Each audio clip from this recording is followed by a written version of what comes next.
Hello everyone, welcome back to my channel something new. అందరూ ఎలా ఉన్నారు? మొదటిగా అందరికీ Ugadi wishes and Ramzan wishes. అందరూ బాగా జరుపుకున్నారు కదా ఫెస్టివల్స్. ఈ మధ్యకాలంలో ఇన్స్టాగ్రామ్ లో చాలా చూస్తున్నానండి, టాక్సిక్ రిలేటివ్స్ గురించి మాట్లాడుతున్నారు. కొంచెం చాలా వేడిగా ఉంది.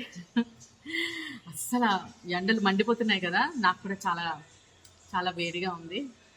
వాయిస్ బాగా రావాలని ఫ్యాన్ కూడా నేను ఆన్ చేయలేదు, సో దాని మూలాన I'm sweating. Please don't mind. So yes, as I was saying, toxic family members ఇలా ఉన్నారు అలా ఉన్నారు చెప్తున్నారు కదా. సో నా విషయానికి వచ్చేసి టాక్సిక్ ఫ్యామిలీ మెంబర్స్ ఎవరి కారణం వల్ల అయితే ఇలాంటివన్నీ జరిగాయో,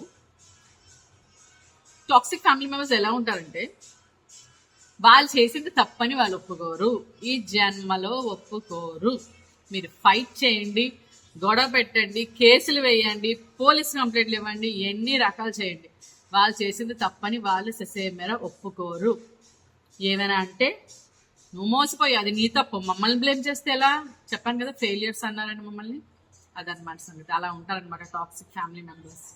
మరి అలాంటి ఫ్యామిలీ మెంబర్స్తో కలిసి ఉండడం వర్త్ అంటారా? నాకైతే కాదనిపిస్తుంది. మరి మీ ఒపీనియన్ ఏంటి? కమెంట్స్లో చెప్పండి. బికాజ్ చాలా కష్టంగా రిలేషన్షిప్లో చాలా మంది ఉంటున్నారు. ఈ రిలేటివ్స్తో అవని అని ఫ్యామిలీ మెంబర్స్తో ఇష్టసరంగా వాళ్ళు బిహేవ్ చేస్తారు. మనీ కోసం ఆలోచించి రిలేషన్షిప్ని పాడు చేస్తారు. ఎందుకు అలా చేశాను అడిగేసరికి వేరెత్తి మనల్ని చూపిస్తారు, నీదే తప్పు, నువ్వే చూసుకోలేకపోయేది. ఇవన్నీ కామన్ అన్ని ఫ్యామిలీస్లో. బట్ నా క్వశ్చన్ ఏంటంటే, ఇలాంటి టాక్సిక్ ఫ్యామిలీ మెంబర్స్తో రిలేషన్షిప్ కంటిన్యూ చేయొచ్చా లేదా? కమెంట్స్లో పోస్ట్ చేయండి. బికాస్ నాకైతే చాలా డౌట్స్ ఉన్నాయి వీటి మీద.